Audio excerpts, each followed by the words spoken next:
Alright, I'm Sean with MTG Mafia. I'm talking with Steven. We brought you guys a pod list.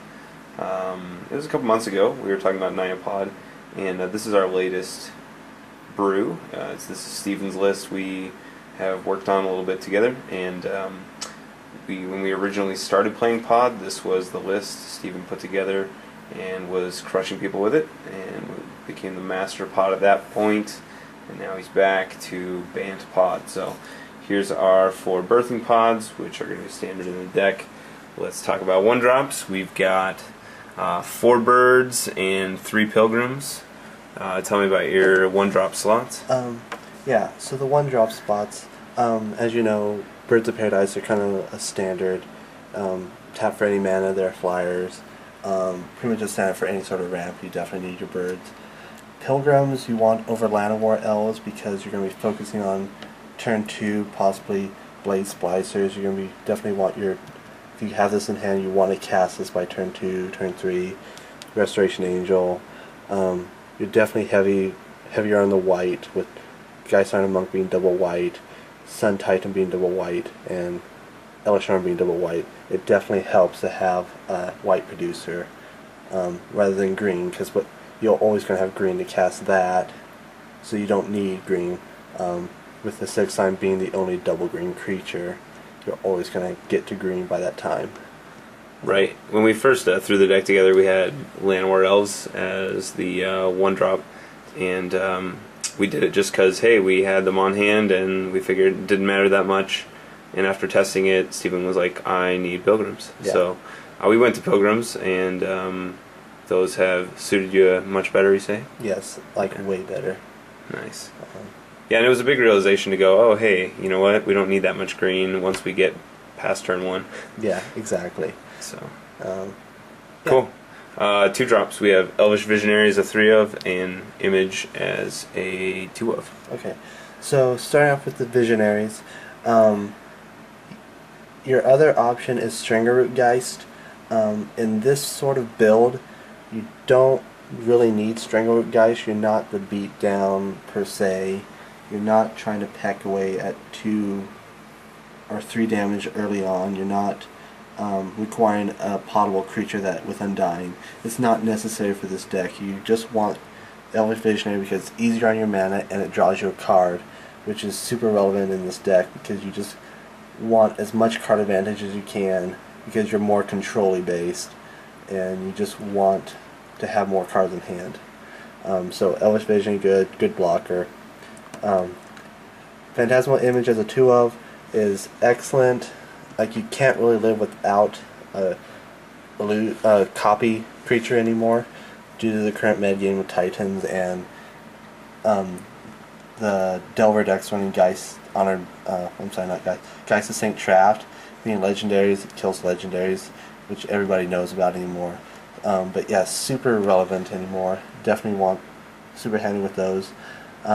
Useful in that, as you all know, when Image copies a creature, it gains not only the color but the converted mana cost. Like, it pretty much becomes, say you copy Blaze Splicer, it is Blaze Splicer in addition to all its extras. So when you pod the copy of Blaze Splicer, it's really podding a 3-drop into a 4-drop, which can be super relevant. On top of Phantasmal Image is awesome with Sun Titan, as everybody knows. You rarely ever lose games when you go Sun Titan, bring back 2 images, copy Sun Titan, bring back any one of these. Say Deceiver, tap down one of the creatures, or Blaze Splicer, bring back, make a token, or bounce one of their creatures with Ether Adept. Super good combo, super useful. I would definitely not want to play without him. Yeah, if you don't know how good Image is by now, you probably are not playing Magic very well.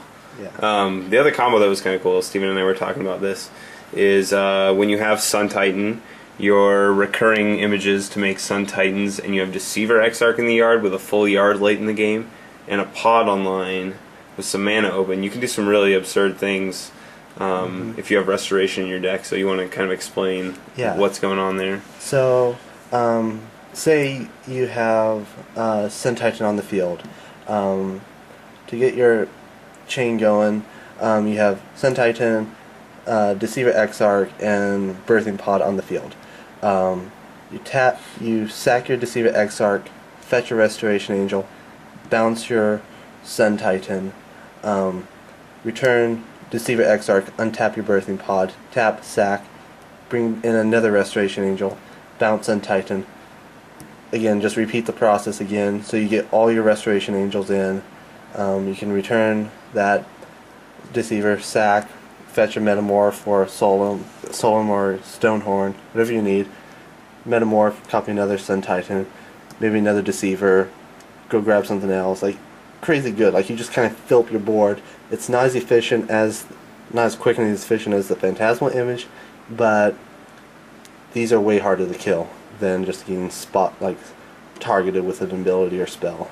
Right, and it kind of goes without saying, if you know your opponent doesn't have like a Doomblade to wreck your image chain, you just go Sun Titan, image, Deceiver Exarch, chain, and just like Steven was saying, and you fill the board with, obviously you don't want to spend all your life and all your mana to fill the board into like a Doomblade, a Day of Judgment, but if you're playing against like a deck where, hey, you just know that you're going to be able to put down a lot of threats and fill the board and answer a bunch of problems in one turn, it's pretty good. Exactly, like having a board full of threats like this, and they thought they were ahead, and also you just came out ahead with like 3 Titans or maybe 4 Titans and 3 Angels.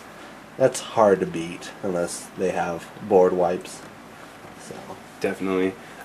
Something too that we should talk about that I feel like we started to address but maybe didn't finish all the way. Talking about these visionaries, Steven, you want to talk about green as almost a splashed color instead of a central color?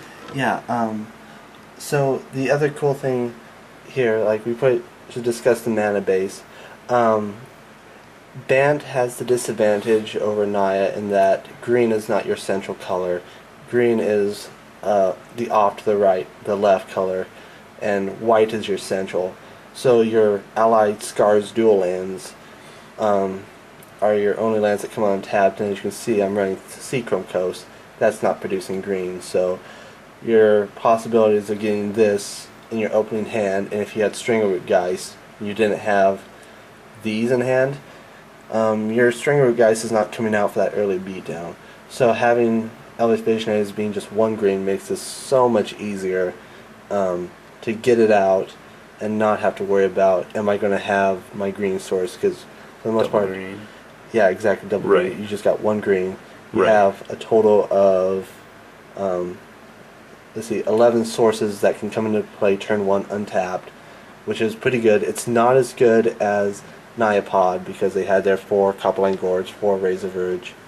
So that's the trade-off you have to make with Bant, is that, yeah, you're not going to be consistent with your green, but you do have a more powerful late game over Bant, and that's what I like about that. Over Naya. Bant has it over Naya, is what you're saying. Yeah, sorry. No, that's fine. So we're basically, you've got these visionaries in. You're not looking to put the beats down anyway, so they work well. It's just drawing you a card, giving you a blocker, giving you a body that you can pod. Does some really cool things. So let's talk about 3 drops. Deceiver Exarch, we already talked about abusing that, but tell us why it's in there. So Deceiver is the essential cog in Bant, like one of the few essential cogs. If you ever need to get to like one of your 4 drops, like you have a lot of utility here, like you got 5 different creatures at your 4 drops that you can pot into for whatever occasion you might need, but you're stuck on your 2 drop, like you just have a visionary and you don't have any 3 drops. You just you pod into Deceiver, untap your Birthing Pod, and then go tap, sack it, and go into your 4 drop.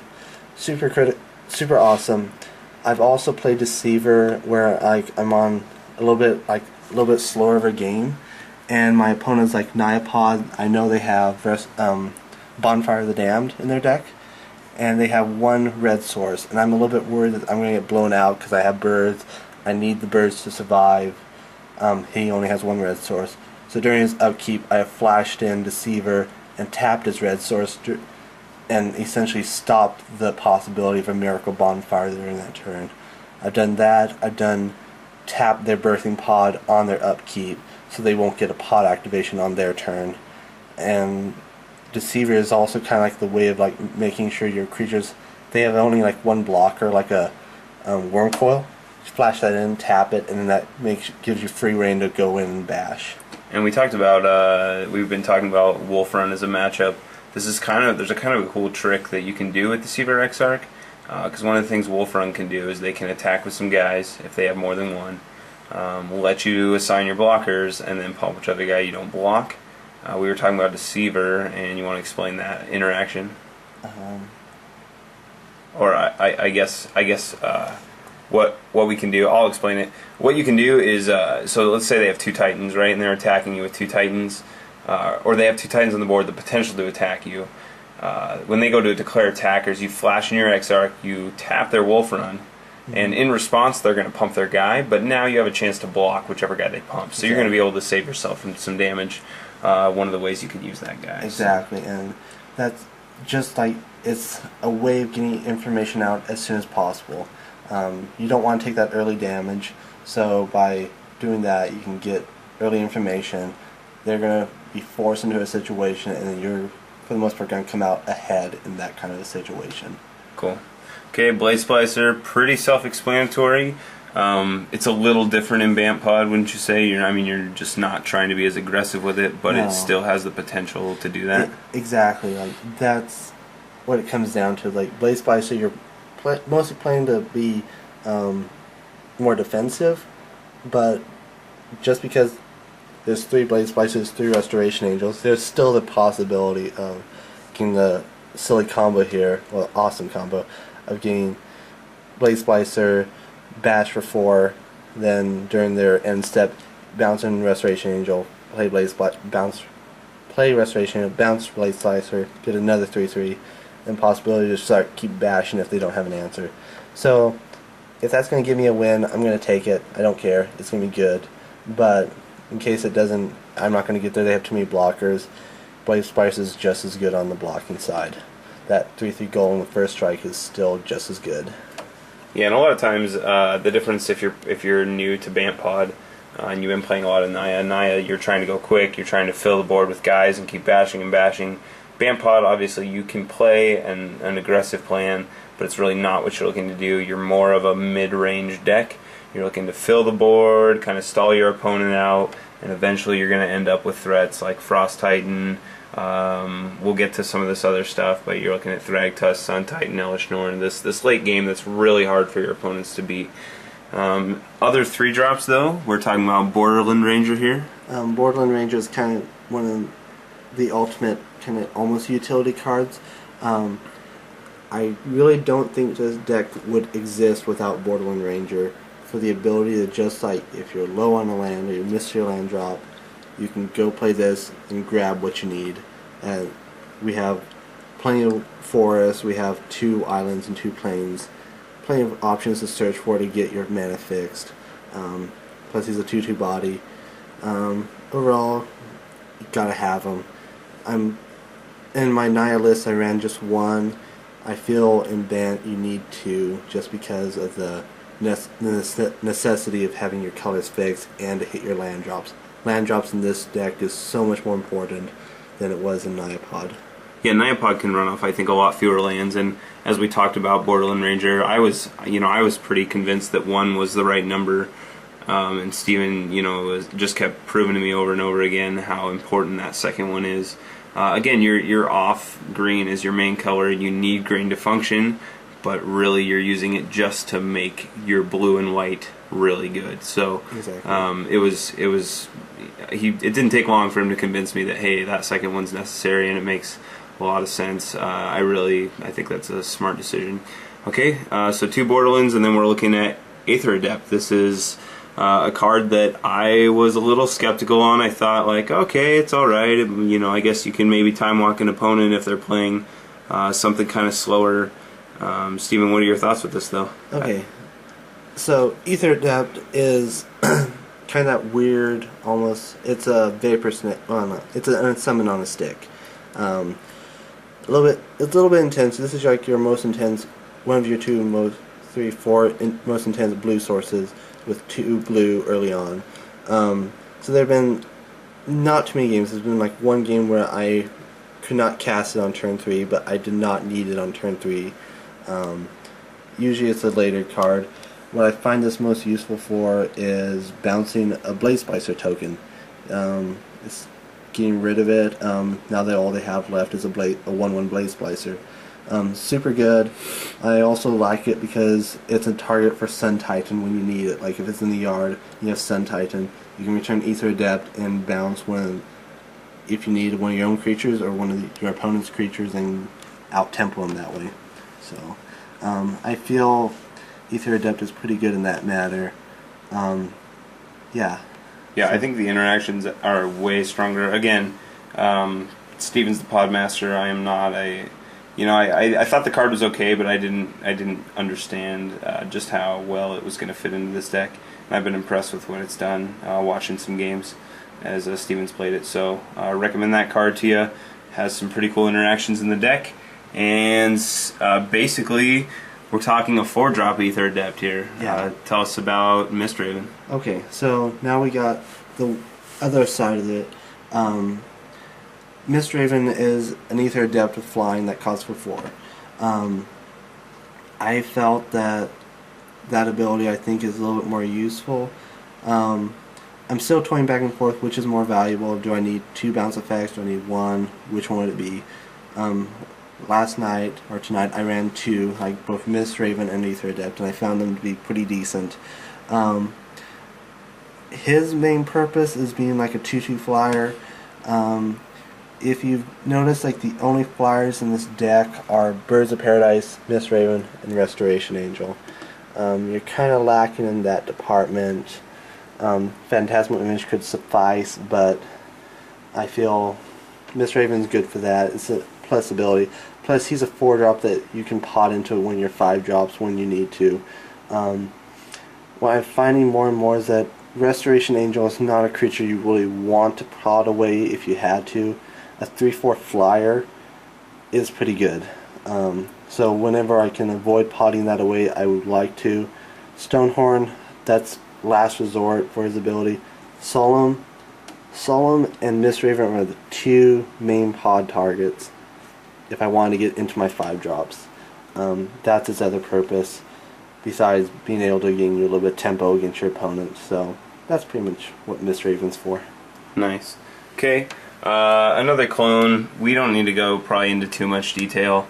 I'm sure you guys know, even from looking at Nyapod, it's pretty self-explanatory. It copies basically anything in the deck. You copy your opponent's pod if you don't have a pod. You copy your own pod if you need to. You copy your best card. You kill Geist with it. It's another clone effective 4. Anything else you would add to that, or pretty straight up, it's a clone, it's awesome? It's pretty straight up. I mean, it is a little bit more vulnerable to artifact hate, but I think that far outweighs its awesome potential. Like, it's way better than that slight drawback of being vulnerable to artifact hate. So, yeah, I think it's absolutely necessary as a 1-of. You have to play it just because it's awesome. Definitely. How good is second pod when you're in a pod mirror? Second pod surprisingly is pretty relevant. If they're going to have artifact hate, like if it's night pod, it's probably going to be Ancient Grudge, so the second pod probably is going to get blown out. But against Bant Pod, having that second pod to be able to like start doing Blade Splicer into like a Stonehorn or Solemn into a Thragtusk or a 6-sign blow up their pod, or just crazy shenanigans at 4 or 5 and 6. Stuff you can do is crazy with 2 pods on the field. And I feel whenever I get multiple pods online, I almost never lose. Like, I feel like the potential to just completely outdo your opponent is there. You just gotta play smartly, and this helps being like that quote-unquote 5th pod in the deck. Yeah, and it's interesting that this deck's card advantage mainly comes from your birthing pods. You're gonna, you get so many effects, so many extra cards out of just playing birthing pods. So having 2 on the field, not a bad idea. I know when I've played, when we were both playing this the first time it came out, or the first time that Bant was a decent deck, we would there were games where you would just get in a spot, you had control of the board, you knew it was game 1, your opponent didn't have many answers to your birthing pod, copy a second one with some dudes in the hand and know that you're just going to win the game. So Exactly. pretty good. Restoration Angel, probably not one of those that we need to go into a lot of detail on. Again, another pretty self-explanatory card, but let's talk about it as a pod target versus being in the hand, and just the different interactions, what you would add to it besides what's pretty obvious. I feel Restoration Angel's potential is best being in your hand. I feel it, with its splash ability, is so much better in your hand than being as a pod target. I'd much rather be podding into Solemn or Stonehorn or Mist Raven. I pot into Restoration Angel only if it's going to get me out of a bind. Like, they have some sort of, like, I'm stuck in a rut and I need to, like, say, bounce my acidic slime, which is already on the field. I can just pot into Restoration Angel and bounce it right there if I don't have enough mana. But I feel Restoration Angel's best potential is being in your hand, using its splash ability, doing it end of turn, so that you can have essentially a haste on your opponent's, on your turn, back to your turn. Cool, yeah, and I'm sure everyone has seen this. Just in case you live under a rock and haven't seen it, these two cards paired together are really good. Restoration Angel Thragtusk, gain 5 life. Bounce it out, get a 3/3, comes back in, gain 5 life. That's some huge value there. So Exactly. I'm sure you've seen it, but just in case you haven't, if you're playing this deck, make sure you enjoy that interaction. Stonehorn Dignitary, why are you playing Stonehorn? Okay, so as I've said before, Naya Pod is the more aggro base. They're trying to chip away at you, get your health down, and then possibly finish you off with a bonfire. Since this deck is more controlling, there are going to be opponents who are going to, like, say, green-white humans or mono-white humans or zombies or decks like that, who are going to, like, come out with full force, like, empty their hands and just come bashing at full force on you. Stonehorn stops that. They have to wait a turn, like, and gives you time to start fixing your mana, doing whatever you need to do, start laying out lands, and start getting up into your more important like your 5s and 6s, which are going to finish your game off. Stonehorn best potential is paired with Deadeye Navigator, which we will get into discussing Deadeye when it comes to that. But I feel Stonehorn is worthy in this deck. It's a 1/4, so it's near impossible to kill, except by a Dismember or a Miracle Bonfire for 4. But besides that, super hard to kill, and pretty much saves your bacon when it comes down to it. Yeah, not to go too deep into story corner here, but I do have to share the first time when we were playing this deck. I played it for a few months and really loved this deck, got way into it. There was a game where I was 3-0 in a tournament, playing in round 4, looked like I was dead on the board. I pondered when I was playing Ponder the last time I played this deck. I searched for a card that could get me out. I had a pot on. I didn't have a way to get to Stonehorn. He was in my deck. Shuffled, let my opponent cut, and said, "Man, choose your fate. My only out is Stonehorn." Ripped it off the top of my library and smashed it on the table. He couldn't attack me. At that time we were playing Venser. I just Venser locked with Stonehorn and he was gone. And there's a similar interaction with Deadeye Navigator, so decks like Titans that can't deal with your Stonehorn very easily, you can just lock them out, and we'll explain that soon. So, Okay. Pretty awesome card. Let's talk about Solemn. Okay, Solemn's the other kind of good cog in this deck.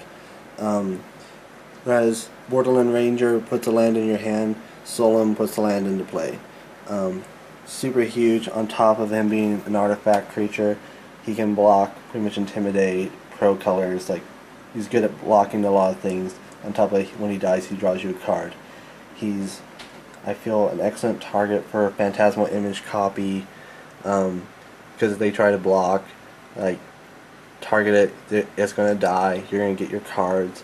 On top of it, you're going to have images in the yard for when you go for your Sun Titan. Super awesome. Yeah, I feel Solemn is definitely necessary. I'm torn between 1 or 2 of, but at the moment I feel 1 of was pretty good. That's what I ran. I was happy with that. And yeah, I feel Solemn is super good. Cool. Let's so 5-drop. Geist Honored Monk. You're getting a couple of 1/1 flyers when it comes in. Power and toughness equal to the number of creatures you control. Yeah, so what this has come down to is this is good against certain matchups where you need more flyers. I guess I lied when I said that these were your only flyers. We can Mist Raven, Restoration Aid, and Bird Paradise. This does produce flyers. I wasn't thinking of that, but that can be... lied.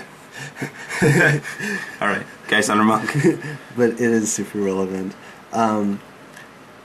But do be aware, Geist Under Monk is not to be put your whole faith into, because it is still vulnerable. Those are still 1/1s it's producing, and even though it normally comes down as you have 2 1/1s, and this comes in as a 3/3 because itself and 2 1/1s. All they have to do is bonfire for 1, and they'll kill all 3. So just be aware that they can get around that.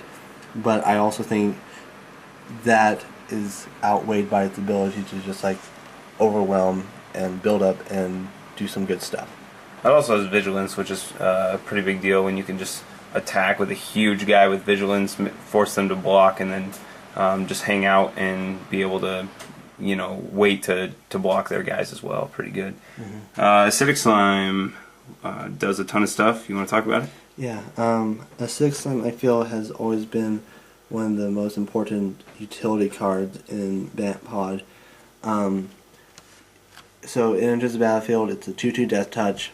That's pretty awesome for when you want to kill a Titan and they don't have a way to kill it. So when it enters the battlefield, destroy target artifact, enchantment, or land. So you're pretty much always guaranteed a target when it enters the battlefield. I've never felt it has never been a dead card. It has always been useful, and I never cite it out because I feel once I do, I'm going to regret it, because I'm always going to get screwed on something like they're going to play an O-Ring, and all of a sudden, oh wait, I don't have a way to deal with O-Ring. So yeah, I feel Acidic Slime is super good, definitely worth it in the 5-drop. Cool. Also, this card helps you win pod mirrors in game 1. Mm-hmm. It helps you beat Wolf Run Ramp, because you can take out their... some of those decks are down to 1 Wolf Run, and dealing with that 1 Wolf Run or even 1 Inkmoth Nexus, we've seen that in a couple lists. Dealing with that 1 card is pretty relevant, so exactly. Pretty good card. Thragtusk. Oh yeah. Now, this is truly a beast in the 5-drop spot. Not only does it save you by giving you 5 life, but whenever it leaves play, it gives you a 3/3 beast token. Being at 3 toughness makes it a little bit vulnerable to some counter spot removal, but I feel that is not something that should hold you back when playing it. It's super easy on your mana, 1 green to cast, gives you 5 life, gives you a 3/3 blocker guaranteed. I really don't have a reason why you wouldn't want to play Thragtusk. I feel, yeah, it's going to be that other utility card that's going to save you when you need it. Thragtusk! Alright. Let's talk about Frost Titan. So we haven't seen Frosty in a long time, but we've got one in here. Why are you playing this guy? Okay, so if the current med game is going to go the way it's going right now, Wolf Run's going to become more prevalent. Frost Titan beats other Titans. Pretty much no two ways about it.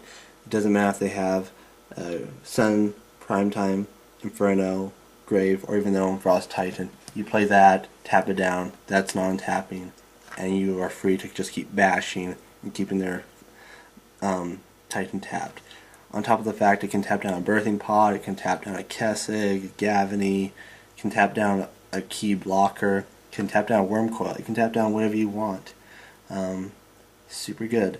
And its pseudo hexproofness hasn't been played too relevant in my game right now, in the current metagame at the moment, but if the current metagame goes the way it should go, it'll become critical pretty soon, with spot removal maybe showing a rise with the Titan decks.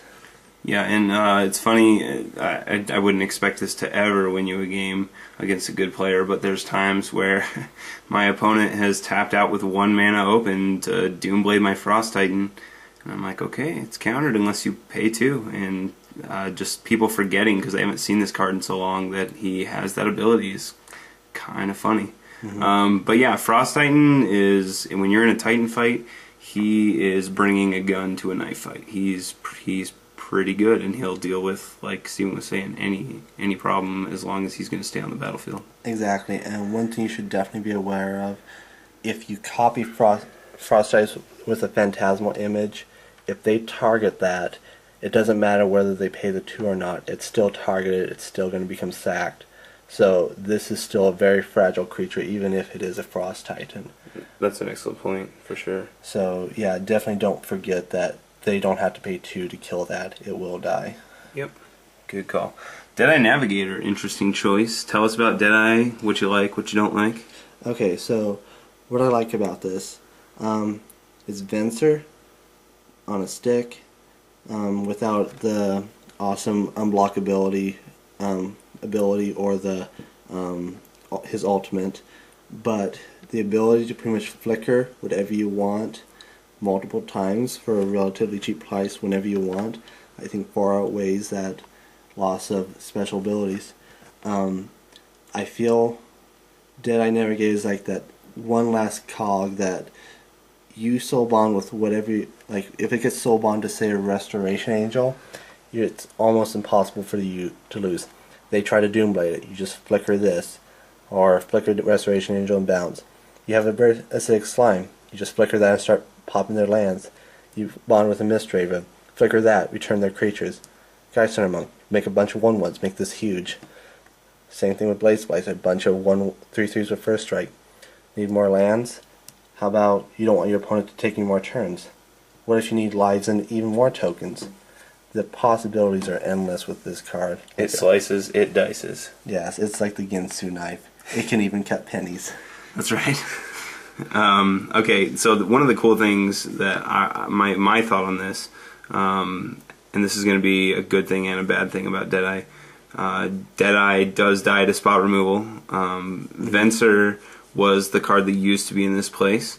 The cool thing about Deadeye Navigator, you're going to get you can basically search pod for your Venser, which is huge. Like, exactly. If you have a 5-drop, you got a Geist Hunter Monk and some dudes, and you just want to go bananas, you pod that away, you get this, you soul bond it with something sweet, and you, like Steven said, you get one of those soul bonded with this and some mana open, and it's just going to wreck your opponent. Exactly.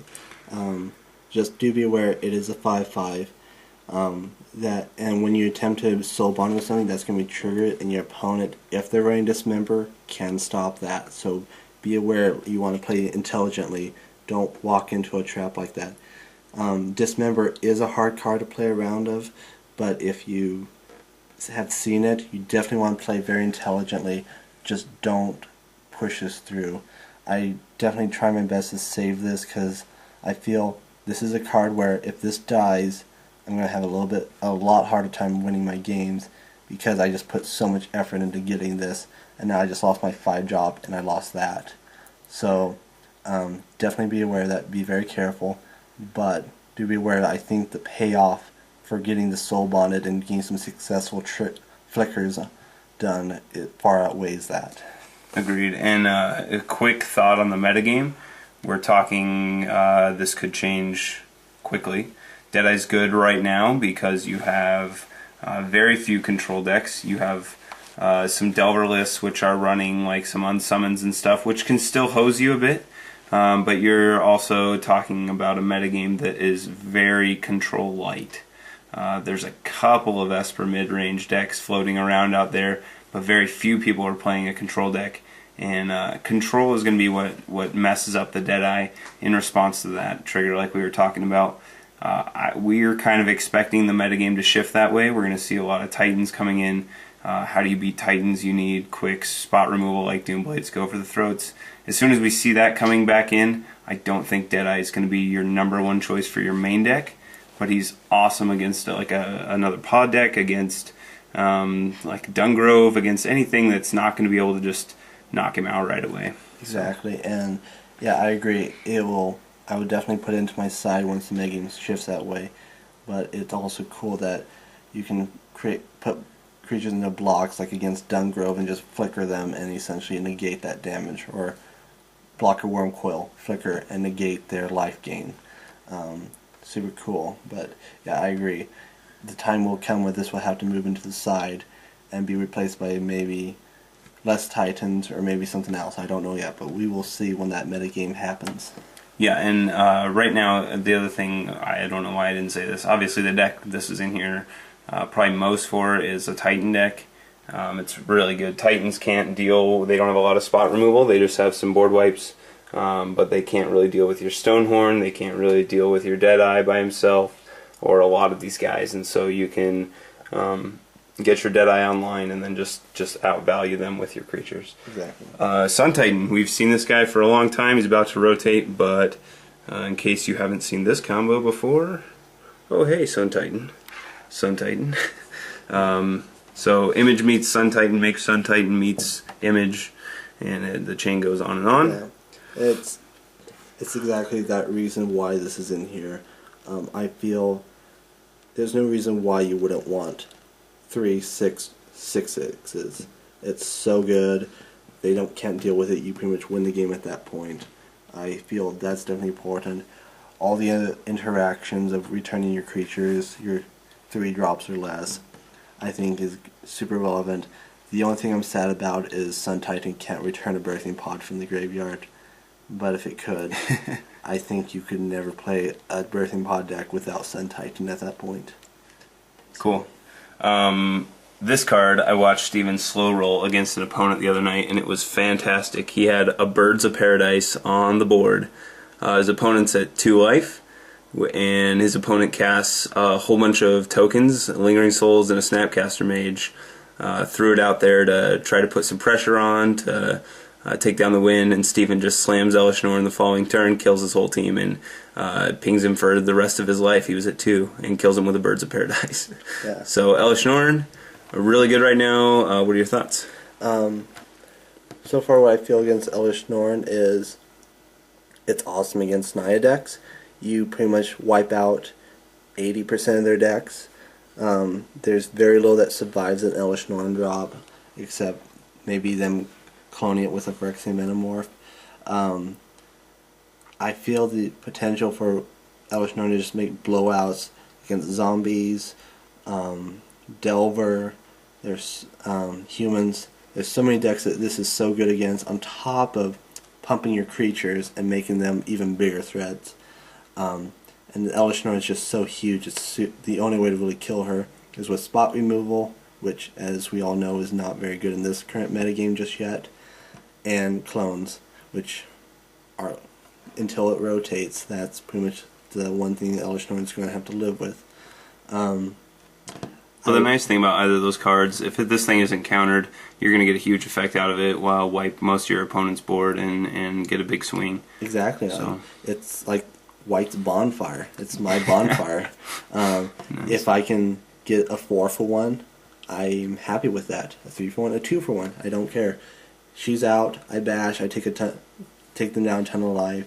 On top of this still being on the field, and the swing back is far, far less deadly than what it would normally would be. So in that respect, I'm happy with her in the main. And I'm going to be sad the day that she rotates. Something to consider, and just keep this in mind. If you are playing against Naya Pod, and you're going to be able to leave them in a position where they'll have a relevant 4-drop, like a Restoration Angel, and they have not played a Conscripts yet, and you're at a lower life total, it's easy for them to Conscripts this and just destroy you. So keep that in mind. I'm not saying this is not a good card against them. It's usually fantastic. But be aware of what your opponent has left in their deck when you play it. Yeah, definitely play intelligently. Cool. So, land base. Let's just go over amounts. It's pretty self-explanatory. We talked about green being a side color rather than a central color, but let's talk about our counts on the lands. Okay, so we got 4 Hinterland Harbors. For obvious reasons, you need your blue, you need your green. I feel 4 of is just perfect for Hinterlands. Seachrome, I am unsure about. I feel 3 is just fine. Seachrome, I don't know about. I'm never super stoked to see it in my hand, but it is a land that's going to come into play untapped. If I have that and Forest or Razor Verge, I'm happy. Typically you want your Seachrome on turn 2, is that right? Pretty much, exactly. Yeah. Get that out, kind of get your mana fixed. When you go for your Borderland Ranger, if you need your white or you need your blue, you only need to get one source of each. Makes it a lot easier. And we've debated dropping maybe one Seachrome for another Gavony Township, and we'll talk about Gavony in a sec, but for Razor Verge? Pretty self-explanatory. It's the other green drop that's going to come into play untapped turns 1 through 3. Cool. Super critical. Super good. Forests. How many forests we got there? We got 7 forests right there. Nice. Pretty much fills up the remainder of the necessary green comes into play untapped lands. Yeah, there's a lot of a demand for greens, so the 7 is to help you get these early dorks. Exactly. When I was first playing this list the other day, I originally ran 1 island, 1 plains, and quickly realized I regretted that, because if you don't get any of these sources, you're essentially trying to play this out of your hand if you draw it. You got your 2 blues, you got your 2 whites. Not being able to fetch that second basic land I found was not too appetizing. It's made for some awkward moments in my game, so that's why there's now 2 of it each, just because being able to fetch them if I need to is, I think, worth it. Cool. And then Gavony Township on the end. There are going to be moments where you're going to have your team on the field with nothing to do with your mana. This fixes that problem. Why not make your guys bigger while spending some mana at the end of your opponent's turn, and the next turn bash a little bit bigger, and then make them a little bit more bigger, get them out of reach of bonfire, make it very difficult for your opponent to trade. I feel Gavony is excellent for that. And plus, since there's no Stringer Root ice in the deck, Gavony doesn't really have a downfall in this deck. Yeah, in Naya you can undo your Strangle Roots, which is kind of almost a waste of a card. Usually you're okay to do it, but it's, you're losing an Undying trigger when you pump, so. Exactly. Right now I'm trying to figure out if I want a second Gavony in the main right now, but right now a little bit more playtesting will determine whether or not that's the correct thing to go about. Cool. We'll talk Sideboard briefly here. And we'll just talk about why we're choosing these cards. So first of all, we have 2 natural ends. Okay, so when it came down to it, my options for artifact and enchantment removal was Natural's End, Naturalize, Revoke Existence, and a couple other options I can't think of off the top of my head. When I came down and think about it, this is going to be good against like Delver Pike. The 1 extra cost versus the gaining 3 life, I feel the extra cost is worth it because you should be playing your mana more consistently, hitting your land drops. In order for your opponent to be able to effectively pike and be able to still counter you, they have to have like 6 mana open. By that time you should be on par, if not ahead, and therefore be able to counter a mana leak, just pay for it. So I felt Natural End is definitely worth it. I have not went into a situation where the extra cost screwed me yet, so so far I've been happy with it. Gains 3 life, and definitely need the artifact enchantment option in your side. It sucks to get O-ringed and not have an answer for it. So. Cool. Alright, so we've got 2 of those, then we're looking at 2 Flash Freezes. Flash Freeze, I'm currently up in the air between Flash Freeze and Negate in the side. They both deal with Bonfire. Bonfire sucks. Like, I hate getting it casted against me, hate getting it miracled against me. I loved miracling it, but I hate it against me. So this stops that dead in its tracks. Against Titans, if they don't have Cavern of Souls on the field, naming Giant, you can pretty much counter their prime times. Super critical. Other options, mono green, it's pretty much good against their entire deck. You can run to a couple random cards where this can counter a key piece when it comes down to that critical point. But for the most part, it's pretty much definitely a sideboard card for. I mostly bring it in just to guarantee a stop of a bonfire. Yeah, and if you play against like an Elves deck, it's good there. Even though Elves is kind of fringe, really good against red green aggro because you can counter almost basically anything in their deck as long as they don't slam a cavern. The one thing we've talked about is negate is good. It's better at hitting. It hits more spells in a Titan deck than it ever has before, and it's actually probably better than Flash Freeze against them.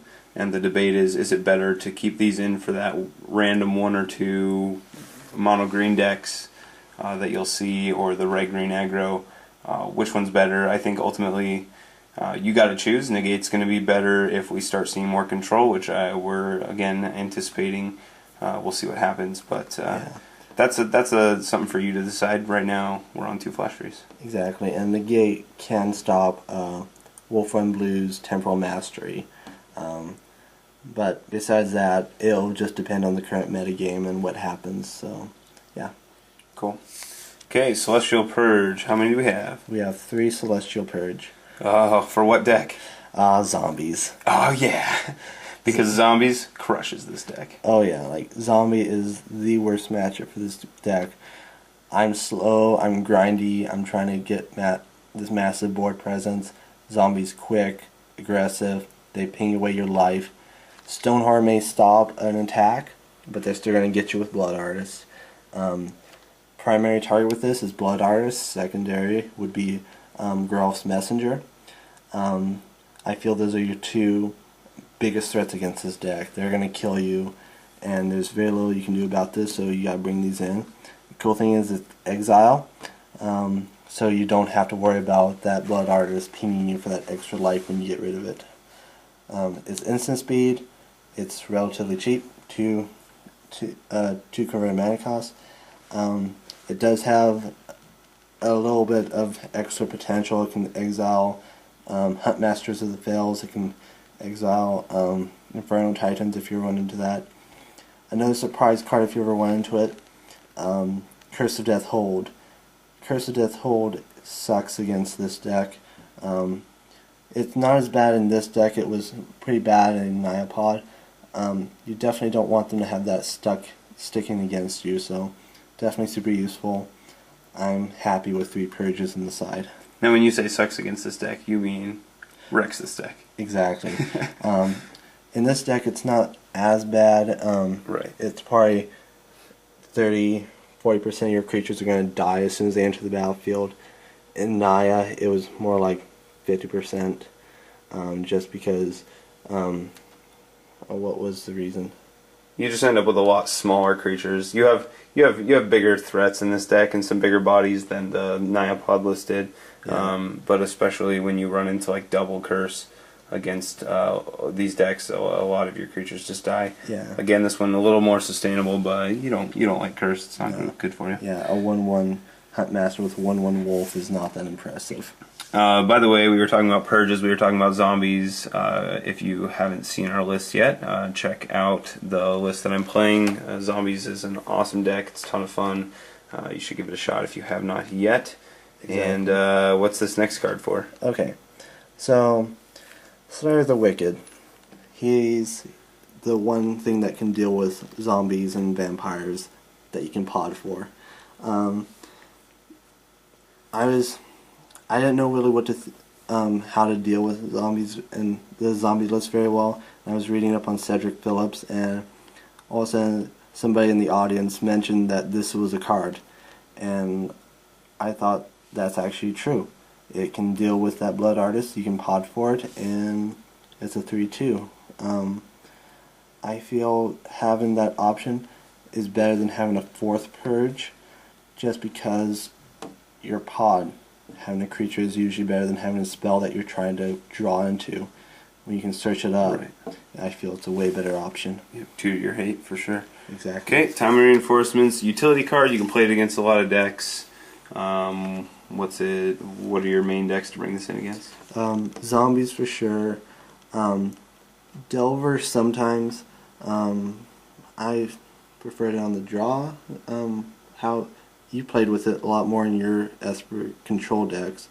I brought it against zombies, green or red aggro, just any deck that's faster than you. This buys you turns, it gives you blockers, gives you life. I feel it's definitely worth it. Almost like a time walk. It buys you turns, pretty much. Cool. All right. Garuk, we're unsure of this. This was, again, you were reading an article, right? And you found this? Yeah. Garuk is apparently another awesome card against zombies. They drop a Blood Artist. You drop this, fight the Blood Artist. Garuk did not take any damage, therefore is ready to fight another Blood Artist if they ever play it. The other ability with Garuk is when he's flipped, he's essentially another Birthing Pod. Your creatures are going to your hand, but you are searching for whatever creature you want. Pretty cool. Sack a token, go grab Elesh Norn. That's alright. Yeah, it's pretty awesome. I haven't played with this a whole lot just because in the last couple weeks I haven't played against a zombie deck besides Sean. I've sided this in, but so far I've yet to draw it and give it a shot. But I feel once I do, it'll be super awesome. Plus, it's pretty good against control just because you can be popping out a wolf token every turn and therefore kind of keep up the consistent pressure. Cool. Alright, so Viridian Corruptor. I feel Viridian Corruptor is pretty much a staple pod. Like, as much as Birthing Pod is a staple of Birthing Pod, I think Viridian Corruptor is that other staple that you can't have a pod list without a Corruptor inside. Corruptor is always against the mirror. It's always good to pod a Visionary into a Corruptor and take out their Birthing Pod. Good against swords, good against pike. Exactly. It's good against whatever you need. It's good and cheap. The only thing I don't like about it is that it's an infect creature, but we can't have a perfect world. Just gotta have to live with that one.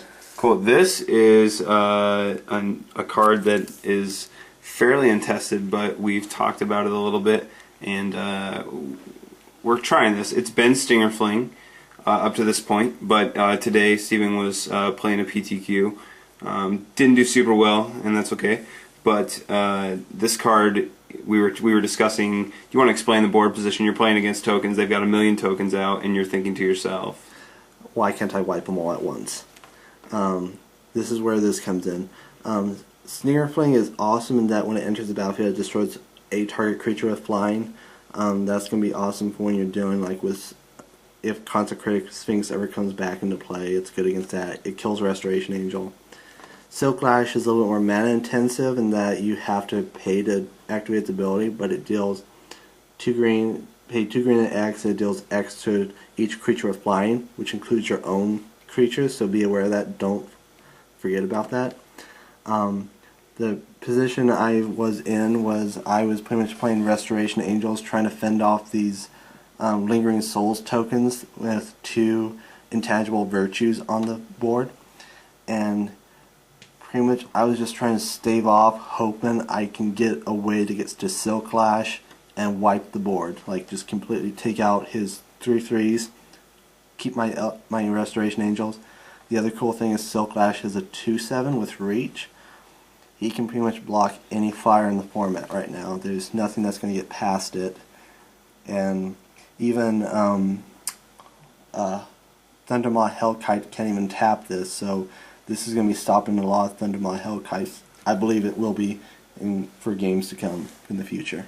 Yeah, 2/7. I mean, this thing just has a gigantic butt and can sit back and take a lot of damage. So pretty sweet. Yeah. Okay, now this is a card I have played a lot. I played a lot of Control, and when I played Control back in the day, my friend Kevin suggested this to me. He said, "Hey, play Trinket Mage. Play it with this card Elixir." Because, you know, you're playing a control mirror, you get into the late game, you're both running out of threats, shuffle your library, hey, look at that, I have all my threats back and you're threat light. It was very good for me back then. When we started playing Pod shortly after that, I tried it in the Pod deck and I actually really liked it. I liked being able to grab it out of the sideboard. We haven't played it until just now again, but we were talking, it was just last night actually, and we were like, hey, remember that Trinket Mage combo that we used to play? And so here we are. Let's talk about that. You've got Trinket Mage in the side, and what are you doing with it? Trinket Mage definitely comes in against control when you're going into grindy games and you're running out of creatures to pod for. It's always awesome to, like, you played out, like, you probably have like 8-9 lands, maybe more than that. You reshuffle your graveyard into library, and all of a sudden you're drawing your threats again, you're potting into more threats. It's overall really good just to get the game going back in your favor. I really like that. It's awesome for, like, if you're playing against a deck that's gonna maybe exile your graveyard. It's good to get that shuffled back in. But I feel you're not relying on your graveyard except with Sun Titan. So besides that, it's good. It's good to be able to have you pretty much tutor for whatever you want in this deck. If you need a 1-drop artifact, you go for your Trinket Mage, you tutor up your elixir, you got your answer. So the other thing we're grabbing here, Tormod's Crypt.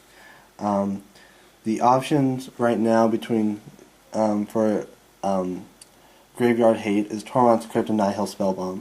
The only reason you're not playing Nihil Spellbomb, or at least I'm not, is because you don't have access to black to draw that extra card. You can't rely on Birds of Paradise to fetch you that black. Bird, if there was a guarantee that Bird wasn't going to die, I would be playing Nihil Spellbomb. But because it's not, Tormod's Crypt is better in that it's, you pretty much, even if you're tapped out, fetch up Trinket Mage, fetch up your Tormod's Crypt, play it, exile. Definitely worth it. Cool. And this is kind of fringe, but I've seen this be relevant. Tormod's Crypt is a 0-drop, Nihil Spellbomb is a 1-drop. There are Delver decks that will play a Mental Misstep. I'm not saying it's right to play against this deck, but having it be a 0-drop over a 1, also an advantage. Like Steven said, you're not drawing the card anyway. Why not play it for free? It sits on your board. And the biggest thing is it's going to exile an entire graveyard. That means your Reanimator decks are starting from scratch. It means that your zombies, if you are playing Elesh Norn, you take out all of their Undying triggers. You can kill Strangleroot Geist triggers. You're going to hit everything at once instead of just one card with a surgical. Exactly. It resets Delver's Pike. Definitely don't like getting bashed in the face with that. So get that in play. They try to swing, you just exile, and it's pretty much just a 3/2 coming at you. Yep. Oh, and hey, what's this guy right above Tormod's Crypt? Oh, it's Sun Titan. So you get into a late game, you have Tormod's Crypt in your yard, and until they deal with your Sun Titan, you have infinite graveyard hate. Exactly, and that's why, because of Trinket Mage, that's why we can afford to go down to 1 Tormod's Crypt. I was originally playing 2, verge of possibly playing 3, but because of Trinket Mage, we can afford 1 because we can tutor for it. Cool. Alright, that is the deck. Build it, take it, do what you will with it. We wanted to just give you an overlay of where we're at with Pod, what we think is good, what the options are. There's other things out there, and just get creative. Like we said, we're expecting a little bit of a shift in our metagame to come shortly. We'll see what happens, and good luck. Yeah, good luck to you guys.